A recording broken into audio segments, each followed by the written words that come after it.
Class 9th के लिए बहुत ही इंपॉर्टेंट सवाल है। इस प्रकार के प्रश्न आपके बहुत बार हाफल एग्जाम में पूछे भी जाते हैं और इस बार भी आपके बहुत सारे प्रश्न में से पूछे जा सकते हैं। तो पहला प्रश्न जैसे दिया है 3/5 और 4/5 के बीच 5 परमेय संख्या ज्ञात कीजिए। तो 3/5 और 4/5 को लिख लिया। 3/5 और 4/5 इनके बीच के में 5 परमेय संख्या निकालनी है या 6 परमेय संख्या निकालनी है। तो आपको सबसे पहले कोई एक नंबर ले लेना जिसको ऊपर नीचे गुणा करनी है, दोनों तरफ करनी है, चाहे 5 से करो या 6 से करो या 7 से करो। आंसर आपका हो सकता है किताब में अलग आ सकता है। यहाँ पे हमने 6 से गुणा की है, 6 से ऊपर करेंगे 6 × 18, 6 × 5 = 30। यहाँ भी 6 से करेंगे, जिससे गुणा करेंगे यहाँ भी करेंगे, यहाँ भी, और ऊपर नीचे अंश और हर दोनों में करेंगे। 6 × 4 = 24, 6 × 5 = 30, यहाँ भी आएगा 18/30 और 24/30। तो इसके बीच की संख्या हमें बतानी है। तो 5 परमेय संख्या क्या हो जाएगी? 18 के बाद क्या आता है? 19/30, 20/30, 21/30, 22/30, 23/30। तो ये 5 परमेय संख्या हो गई। अगर 6 निकालना होता तो 7 से गुणा करा सकते थे। ठीक है, इस प्रकार का प्रश्न। ये जो प्रश्न है बहुत ही इंपॉर्टेंट है। 0.6 के ऊपर बार लगा है, इसको हमें लिखना है P/Q के रूप में व्यक्त करना है। ठीक है, इसको हमें सॉल्व करना है। इसका ट्रिक भी होता है, डायरेक्ट भी लगा सकते हैं, लेकिन यहाँ पे हमें शॉर्ट ट्रिक नहीं अपनानी है। यहाँ पे हमें पूरा डिटेल में सवाल को लगाना है। ठीक है, x बराबर हो जाएगा 0.6 के ऊपर बार, इसको मान लिया हमने, माना x बराबर 0.6 बार। तो x बराबर 6 बार का मतलब है इसके ऊपर जो ये रेखा है, इसका मतलब ये जो नंबर है रिपीट हो रहा है, बार बार ये आता रहेगा, 6 6 डॉट डॉट। ठीक है, दोनों पक्षों में 10 से गुणा करने पर, दोनों पक्षों में 10 से गुणा क्यों करा रहे हैं? क्योंकि एक के ऊपर बार लगा। अगर दो संख्याओं के ऊपर बार लगा होता, जैसे यहाँ पे अगर 0.23 होता तो इसमें दो के ऊपर लगा तो 100 से गुणा कराते, इस प्रकार से। तो 10 से गुणा कराएंगे तो 10x बराबर 10 × 0.666 डॉट डॉट। जब 10 से गुणा कराएंगे तो यहाँ पे क्या हो जाएगा? ये वाला जो 0 है पॉइंट है यहाँ पे आ जाएगा, तो 6.66 और यहाँ पे 10x, समीकरण नंबर 2। अब समीकरण 2 से समीकरण 1 को घटाएंगे। समीकरण 2 ये है, समीकरण 1 ये है। 10x से x घटाएंगे, 10x - x, और इस वाले नंबर से 6.66 से 0.66 घटाएंगे। 10x से x घटाएंगे 9x, पता है आपको। यहाँ पे देखो पॉइंट के बाद 6 6, यहाँ भी पॉइंट के बाद 6 6 रिपीट हो रहा है, तो ये तो सब कैंसिल हो जाएगा। 6 से 0 घटाएंगे कितना बचेगा? 6 बचेगा। तो x बराबर आ गया, x बराबर आ गया हमारा 9x बराबर 6 आया, x बराबर आ गया 6/9। अब इसको 2 से 3 से काट देंगे, 3 दूना 6, 3 तिया 9, तो x का मान कितना आ गया? 2/3। यही आंसर है। आप इसको इस प्रकार से भी दूसरा सवाल ऐसे ही लगा 0.9 के ऊपर बार भी लगा सकते हैं। इसका आंसर कितना आएगा? शॉर्ट ट्रिक में आपको बताना हो तो जितने ऊपर बार होते, जैसे 9 है तो 9 बटे में उतनी ही बार एक संख्या 9 लिख देते हैं। ठीक है, तो ये कैंसिल हो जाए, कितना इसका आंसर आएगा? 1 आएगा। जैसे ये वाला था तो 6 और बटे में कितना लिख दिया हमने? 9। देखो 6/9 आ रहा है, इसको कैंसिल किया, 2/3 आएगा। आ रहा है भाई? ठीक है, लेकिन ये तो शॉर्ट ट्रिक था, हमें पूरा डिटेल में इसमें करना था। इसको आप लगा के देख सकते हैं। ठीक है, अगला सवाल जैसे दिया है 324/400 का दशमलव प्रसार किस प्रकार का है? इसका हमें दशमलव प्रसार बताना है कि शांत है या अशांत। तो 400 से हमें 324 को भाग करना है। तो 400 324 को भाग करेंगे, भाग जाएगा नहीं तो पॉइंट लगाए, यहाँ पे 0 बढ़ा दिया, 3240 हो गया। तो 8 चौके 32 होता है, 3200 आ जाएगा।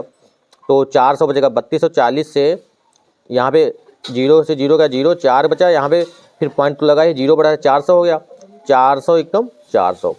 तो कितना आ गया? ये आ गया 0.81, पूरा पूरा कैंसिल हो गया। ठीक है, तो इसको हम लिखेंगे अतः दशमलव प्रसार कैसा होगा? शांत होगा। अगर पूरा पूरा कैंसिल ना होता, रिपीट होने लगता, तो ये हो जाता अशांत। कैसा हो जाता? अशांत। तो ये वाला इसका आंसर हो गया। अगला है 1/√5 प्लस √2 का परमेयकरण करना है। ये जो संख्या है इसका हमें क्या करना है? परमेयकरण करना है, परमेयकरण। तो नीचे जो है अंडर में है, इसको हम क्या करते हैं, या तो आपको ये पूरा एक अंडर में दे देगा, √5 + 7 ऐसे भी दे सकता है। तो वो तो √5 और 7 कैसे हो जाएगा? वो 1 में 7 हो जाएगा। इसको अलग अलग किया गया है, या ऐसा होता है कि 1/1 नंबर अलग कर देता है, +2 √3 या √2 ऐसे भी कर सकता है सवाल में। ठीक है, तो आपको तरीका यही अपनाना है।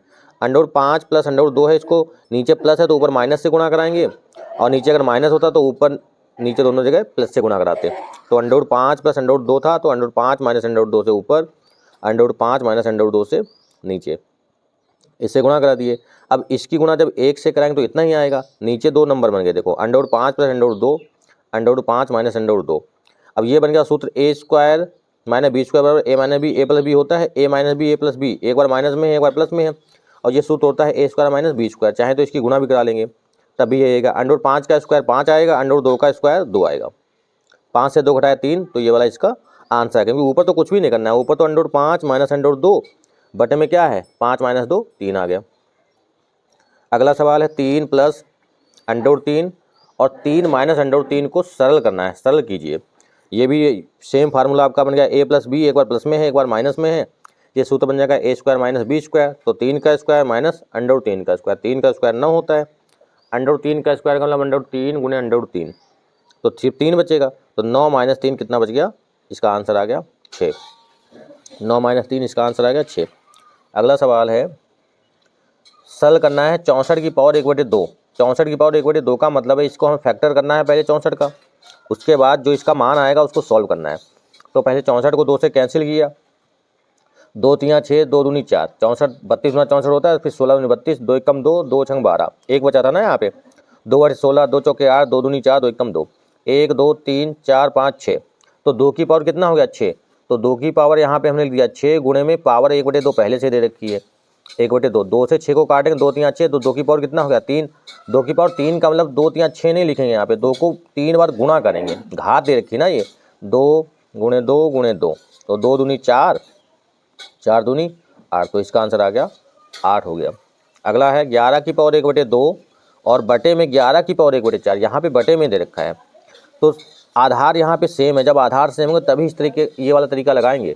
तो 11 की पावर 1/2, ये पावर वाला जो ऊपर चला जाएगा माइनस का, नीचे प्लस का है, ऊपर माइनस का, अगर नीचे माइनस का होता तो ऊपर प्लस का, तो 1/2 माइनस 1/4 ये पावर में हो गया। तो 11 की पावर इसको अब अलग से सॉल्व कर लिया, 1/2 माइनस 1/4, इसको हर बराबर करने के 2 से ऊपर नीचे गुणा कर दिया, तो कितना आ गया, यहाँ पे आएगा 2 एकम 2 और 2 दूनी 4, यहाँ भी हो गया, तो 2 से 1 घटाएंगे, दोनों का हर बराबर हो गया, 2 माइनस 1 बटे में 4, तो 2 से 1 घटाया 1/4, तो 11 की पावर कितना हो जाएगा, 11 की पावर हो जाएगा 1/4, तो ये इसका आंसर हो जाएगा। क्योंकि यहाँ पे 1/2, यहाँ पे ऐसे भी कर सकते हैं, 2 4 एकम 4 माइनस 2 एकम 2, ऐसे कर सकते हैं। देखो 1/2 माइनस 1/4 को जब सॉल्व करेंगे तो 4 एकम 4 माइनस 2 एकम 2 बटे में 4 दूनी 8, तो 2 बटे में 8, 2 एकम 2, 2 चौके 8, तो 1/4 इससे भी आएगा। ये भी तरीका लगा सकते हैं या ऐसे लगा लो, ठीक है। अगला सवाल दिया है 2 की पावर 2/3 और गुणे है 2 की पावर 1/5, यहाँ भी दोनों का आधार क्या है, दोनों का आधार बराबर है। अब बराबर है गुणे में है तो गुणा में घातें जुड़ती हैं, तो 2 की पावर 2/3 प्लस 1/5 दोनों को कर लिया। अब यहीं पे हमने इसकी तिरछी गुणा कर ली, 5 दूना 10, 3 एकम 3, ठीक है, और नीचे नीचे गुणा हर बराबर करना है ना, 5 या 15, तो 5 दूना 10, 3 कम 3, 10 3 13, 13 बटे 5 या 15, कितना हो गया इसका मान, 10 प्लस 3/15 मतलब 13/15, ये वाला इसका आंसर हो जाएगा। अगर यहाँ पे माइनस में कोई पावर दे रखी होती तो यहाँ पे माइनस कर देते, माइनस में क्या होता, यहाँ पे माइनस करते तो इसका 10 माइनस 3/15, आपको हर बराबर करके उसको सॉल्व कर लेना है, बस हर बराबर करेंगे तो उसका मान आ जाएगा। तो ये आपके पहले चैप्टर के जो इंपॉर्टेंट सवाल थे जो आपके हाफ वाले एग्जाम में आ सकते हैं, वो सारे प्रश्न आपके लग गए इसमें।